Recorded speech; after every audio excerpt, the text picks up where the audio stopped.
नमस्कार, मी कैलास पडोळ आणि आपण बघत आहात ट्रूथ मीडिया मराठी हे चॅनल. या चॅनलचं अगोदरचं जे नाव होतं ते नाव आपल्या सर्वांच्या आग्रहास्तव मी चेंज करत आहे आणि या चॅनलचं नाव आता ट्रूथ मीडिया मराठी असं असणार आहे.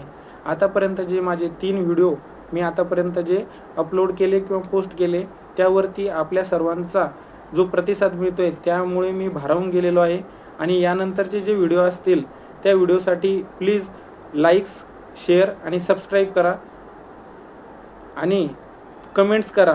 आपले जे काही आपल्या चॅनलसाठी जे आपल्या मनातील जी भावना असेल ती भावना आपण कमेंट्सद्वारे प्रकट करू शकता आणि आपल्याला आवडल्यास आपण त्याला लाईक करा. आज जो आपण विषय घेतला आहे तर तो विषय असा आहे, आपण गेल्या 2-3 दिवसापासून सोशल मीडियावरती जोहो ॲपबद्दल खूप बघत आहे, ऐकत आहे आणि या जोहो ॲपनं धुमाकूळ घातला आहे. नक्की हे जोहो ॲप असं दाखवलं जातं आहे की ते भारतीय ॲप आहे, त्यानंतर ते गुगलला टक्कर देत आहे आणि भारत सरकारनीच हा ॲप लॉन्च केला आहे. तर आपण याचं जे सत्य आहे यावरती प्रकाश टाकूया. तर याच्या सुरुवातीपासून जर जायचं म्हटलं तर मोदी गव्हर्नमेंट इथपर्यंत कशी हेही आपल्याला बघावं लागेल. तर 2014 पासून आपण बघितलं आणि 2014च्या अगोदरही आपण बघितलं की भारताचा जो शत्रू होता हे आतापर्यंत आपण पाकिस्तानलाच मानत आलो. मात्र आता जे 15 ऑगस्टला मोदींनी आपल्या भाषणामध्ये सांगितले की इतर कोणताही देश हा भारताचा शत्रू नसून भारताला आत्मनिर्भर बनण्यासाठी जो कोणता देश यामध्ये कोडा टाकेल तोच आपला किंवा पर्यायाने आपल्या लोकांचा शत्रू असं मोदींनी सांगितलं आहे. तर जेव्हा 2014ला नरेंद्र मोदी हे सत्तेत आले त्यावेळीस त्यांनी एक आपलं टार्गेट फिक्स करून टाकलं होतं.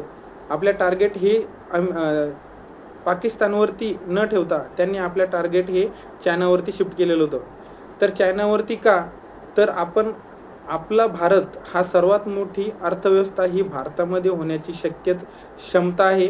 त्यानंतर भारतच असा एकमेव देश आहे ज्यामध्ये चायनानंतर जास्त पॉप्युलेशन आहे आणि याच पॉप्युलेशनचा फायदा हा नेहमी चायना घेत आला आणि त्यांच्या ज्या स्वस्त असणाऱ्या ज्या गोष्टी आहे तो भारताला विकत आला.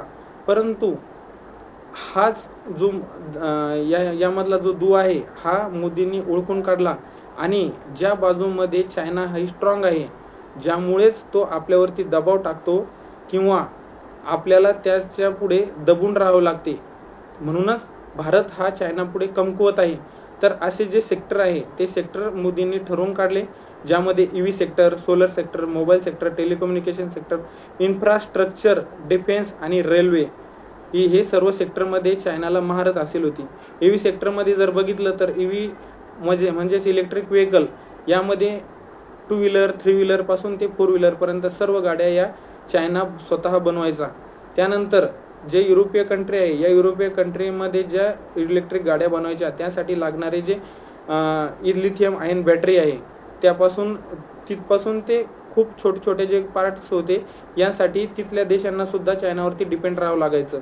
त्यानंतर सोलर सेक्टरमध्ये जर बघितलं तर भारतामध्येही जेवढे येणारे आतापर्यंत जे सोलर मॉडेल होते हे सर्व चायनामधून यायचे किंवा भारतामध्ये जे बनायचे त्यांचे पार्ट्स हे चायनामधून येऊन आपली जी भारतीय कंपनी आहे ही त्याला असेंबल करायची फक्त. त्यानंतर टेलिकम्युनिकेशन सेक्टरमध्ये जर बघितलं 3G 4G पर्यंत तर चायना सुरुवातीच्या ज्या 5 कंट्री आहे ज्यांच्याकडे की त्या टेक्नॉलॉजीमध्ये महारत हासिल होती त्यामध्येही चायना हा निपुण होता. मोबाईल सेक्टरमध्ये जर बघितलं तर अमेरिकेसारख्या देशांमध्ये जी ॲपल सारखी कंपनी आहे ही चायनामध्ये येऊन तिथे इंडस्ट्री लावायची आणि तिथून पूर्ण जगाला मोबाईल एक्सपोर्ट करायची. डिफेन्समध्ये ड्रोनपासून सबमरीनपर्यंत आणि मिसाईलपर्यंत प्रत्येक गोष्टीमध्ये चायना हाच वरचढ भारतापेक्षा होता. रेल्वेमध्ये बघितलं तर मेट्रो ट्रेनपासून ते बुलेट ट्रेनपर्यंत आताही चायनामध्ये ताशी 800 किलोमीटर चालणारी जगातली एकमेव फास्ट ट्रेन आहे. तर मोदींनी यावरती ह्याच सेक्टरवरती फोकस केला आणि जेव्हा 2014ला आपण बघितलं तर त्या टायमाला इलेक्ट्रिकल व्हेकलचं कोणी नावही घेत नव्हतं आणि भारतामध्ये इलेक्ट्रिकलच्या गाड्या या दिसतसुद्धा नव्हत्या. त्याचवेळी त्यांनी त्यासाठी एक स्कीम आणली आणि इलेक्ट्रिक व्हेकल बनवणाऱ्या किंवा इलेक्ट्रिक व्हेकलचे पार्ट्स बनवणाऱ्या कंपन्यांसाठी कमी खर्चामध्ये त्यांनी कमी किमतीमध्ये इलेक्ट्रिक गाडी लोकांपर्यंत मिळावी यासाठी कंपन्यांसाठी त्यांनी टॅक्समध्ये सूट म्हणून काही स्कीमा आणल्या. त्यानंतर इलेक्ट्रिक गाड्या जेव्हा कंपन्यांनी बनवायला सुरुवात केली तेव्हा सुरुवातीच्या ज्या इलेक्ट्रिक गाड्या होत्या, ज्या आपण ओला बघितल्या, त्यानंतर वाड विजार्ड बघितल्या, ॲथर एनर्जी बघितल्या, यांसारख्या कंपन्यांमध्ये पार्ट्स चायनामधून येत होते. आताच्या घडीला आपण बघितलं तर वाड विजार्ड आणि ओला इलेक्ट्रिक सारखी कंपनी यांचे स्वतःचे भारतामध्ये गिगा फॅक्टरी आहे. ओलाने खूप मोठी गिगा फॅक्टरी तामिळनाडूमध्ये, तर वाड विजार्ड या कंपनीने त्यांची फॅक्टरी ही गुजरातमध्ये बनवली आहे. ह्या फॅक्टरीचा उद्देश हाच आहे की इलेक्ट्रिक गाड्यांना लागणारे पार्ट्स या गाड्या या कंपन्या बनवत आहेत आणि भारतामध्ये सर्वत्र डिस्ट्रीब्यूट करत आहेत. आणि ज्यासाठी लागणारं लिथियम आयन बॅटरी हे सुद्धा त्याच कंपन्या बनवत आहेत. आणि आत्ता आपण मागच्या मंथमध्ये जर बघितलं असेल 15 ऑगस्टला ओला इलेक्ट्रिकने घोषणा केली आहे की त्यांच्या त्यांच्या कंपनीने एका एक सेल लॉन्च केला आहे आणि हे सेल भारतामध्ये विकसित करणारी पहिली भारतीय इलेक्ट्रिक व्हेकल कंपनी ठरली आहे.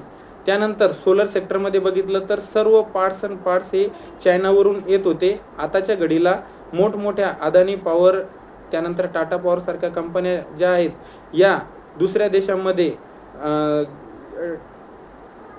पार्टनरशिप करत आहेत, टायअप करत आहेत आणि दुसऱ्या देशांकडनं आपल्याला ऑर्डर मिळत आहेत. म्हणजेच आज आपण सोलर सेक्टरमध्येही स्वयंभू झालेलो आहेत. सर्व पार्ट्स आपण स्वतः बनवत आहेत. अदानीसारखी कंपनी बांगलादेश आणि भूटानसारख्या देशांना स्वतः इलेक्ट्रिसिटी प्रोव्हाइड करत आहेत. त्यानंतर मोबाईल सेक्टरमध्ये बघितलं तर याच ज्या कंपन्या चायनामध्ये राहून चायनामध्ये इंडस्ट्री बनवून दुसऱ्या देशांना मोबाईल निर्यात करत होती, त्याच ॲपलसारख्या कंपन्या आज भारतामध्ये येऊन आपण बघितलं की ॲपल ही भारतामध्ये येऊन तामिळनाडूसारख्या राज्यामध्ये स्वतःची फॅक्टरीही लावत आहे आणि फॅक्टरी लावून इथले जे मोबाईल आहे हे अमेरिकेसारख्या देशामध्ये निर्यात होत आहे. आणि जगामध्ये सर्वात जास्त मोबाईल निर्यात करणारा देश या पहिल्या 2मध्ये भारत सारखा देश आलेला आहे. त्यानंतर टेलिकम्युनिकेशन सेक्टरमध्ये 2G 3G 4G पर्यंत ज्या भारताकडे एक दुय्यम देश म्हणून बघितलं जात होतं, आज तो 5G टेक्नॉलॉजीवरती जिओनी केलेली डिजिटल क्रांती सर्व जग बघतंय की ज्या जिओमुळे प्रत्येकाच्या घराघरात मोबाईल आणि यूट्यूब वगैरे त्या घराघरात पोहोचलेलं आहे. त्यानंतर इन्फ्रास्ट्रक्चरमध्ये जर बघितलं तर अटल सेतूपासून ते चिनाब रेल्वे ब्रिजपर्यंत जगामध्ये सर्वात मोठा रेल्वे ब्रिज जर कोणता असेल तर तो चिनाब रेल्वे ब्रिज म्हणून घोषित झाला आहे. त्यानंतर एवढा बदल झाला की ज्या युरोपीय कंट्री ह्या मोठमोठ्या इन्फ्रास्ट्रक्चरसाठी चायनासारख्या देशावरती अवलंबून राहत होत्या किंवा त्या देशाला ऑर्डर देत होते, त्यांच्यासारखीच एक देश ऑस्ट्रेलिया यांनी मागच्या महिन्यामध्ये चायनातील मोठमोठे कॉन्ट्रॅक्ट जे यावरती बंदी आणली आणि भारतासारख्या देशातील कॉन्ट्रॅक्टर्सना जवळजवळ अर्धा ट्रिलियन पर्यंतची ऑर्डर ही जगातली सर्वात मोठी इन्फ्रास्ट्रक्चरमधली ऑर्डर ठरली आहे, ही भारताला दिली आहे. त्यानंतर डिफेन्समध्ये जर बघितलं तर अग्नी 5 मिसाईल, त्यानंतर रशियाकडून घेतलेलं S-400, त्यानंतर ब्रह्मोस मिसाईल, जे की आता आपलं जे युद्ध झालं होतं काही काळासाठी पाकिस्तानसोबत युद्ध झालं होतं, त्या टायमाला आपण ब्रह्मोस मिसाईलची ही शक्ती बघितली. हीच ब्रह्मोस मिसाईल घेण्यासाठी जवळजवळ 19 देश रांगेमध्ये लागून आहेत. त्यानंतर आता रेल्वे सेक्टरमध्ये जर बघितलं तर आपण 2014पर्यंत जी इंग्रज जेव्हा भारत सोडून गेले तेव्हा त्यांनी जी त्यांची रेल्वे सोडून गेलेली होती त्याच रेल्वेच्या भरोश्यावरती आपण आतापर्यंतचे दिवस काढले.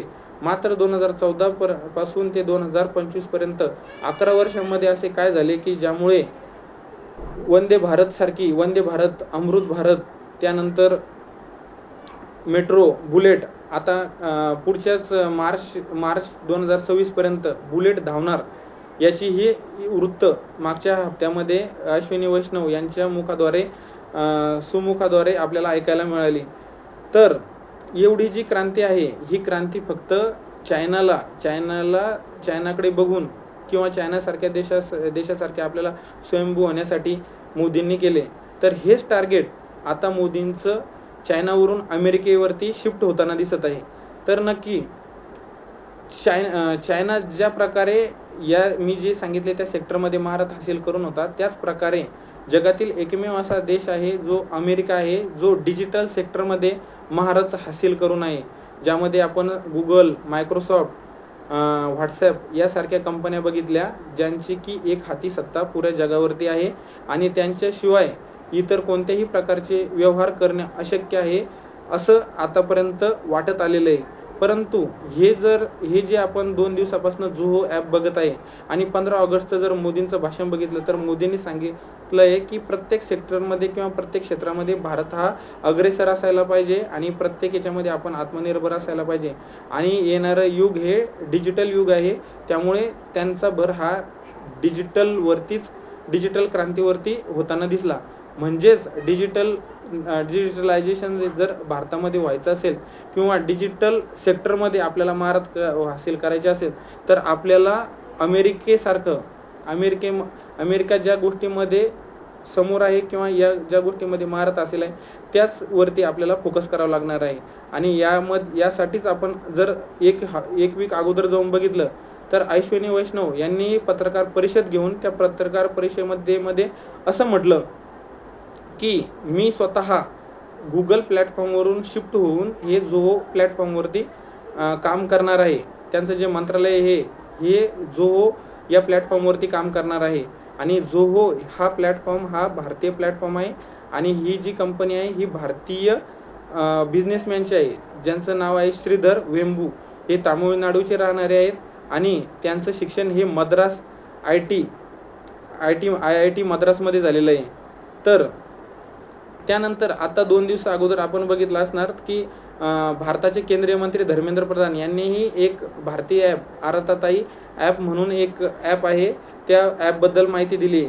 तर नक्की झोहो ॲप नक्की कसं काम करतं तर ज्या प्रकारे गुगलमध्ये पॉवर पॉईंट आहे, मायक्रोसॉफ्ट वर्ड आहे, त्याच प्रकारे अश्विनी वैष्णव यांनी जेव्हा पत्रकार परिषद घेतली त्यांनी ज्या पॉवर पॉईंटवरती काम केलं ते झोहो प्लॅटफॉर्मवरचे पॉवर पॉईंट होते. तर त्याचप्रमाणे ज्याप्रमाणे गुगल आहे त्याप्रमाणे झोहो आहे आणि व्हॉट्सॲप ज्या प्रकारे आपण व्हॉट्सॲप यूज करतो त्याच प्रकारे जोहो या कंपनीचा आराताताई नावाचा ॲप आहे. ज्या प्रकारे गुगल मॅप आहे त्याच प्रकारे जोहो या कंपनीचा जोहो मॅप आहे. गुगल कॅलेंडर सारखा जोहो कॅलेंडर आहे, जीमेल सारखा जोहो मेल आहे, गुगल ड्राईव्ह सारखा जोहो वर्क ड्राईव्ह आहे, गुगल मीट सारखा जोहो मीटिंग आहे. याच म्हणजे जेही गुगलवरती मिळणारे आपल्याला क्षेत्र आहे किंवा जेही फीचर्स आहे त्या प्रत्येक फीचर्स आपल्याला जोहो या प्लॅटफॉर्मवरती मिळणार आहे जे की भारतीय आहे. म्हणूनच म्हणतो आपल्यालाही आपण भारतीय असल्याचा अभिमान असायला हवा. म्हणून ज्या प्रकारे आपण 2014 पासून आतापर्यंत बघितलं की आपण चायनीज मालावरती बहिष्कार केला, स्वदेशीला आपण प्रलोभन दिलं, त्यामुळेच आज आपण आपल्या भारताच्या जे मार्केट आहे त्या मार्केटमध्ये मेक इन इंडियाचा लोगो असणारे जेवढे काही प्रोडक्ट आहे ते आपल्या घराघरामध्ये बघतोय. त्याच प्रकारे आपण गरज आहे डिजिटल क्रांतीसाठी अमेरिकेचे जेवढे काही प्लॅटफॉर्म आहे जे की यूट्यूब आहे, त्यानंतर गुगल आहे, या सर्व प्लॅटफॉर्मवरती हळूहळू करून त्यावरती बहिष्कार करू आणि भारतीय ॲप्स किंवा भारतीय जो प्लॅटफॉर्म आहे त्याला आपण प्रोत्साहन देऊया.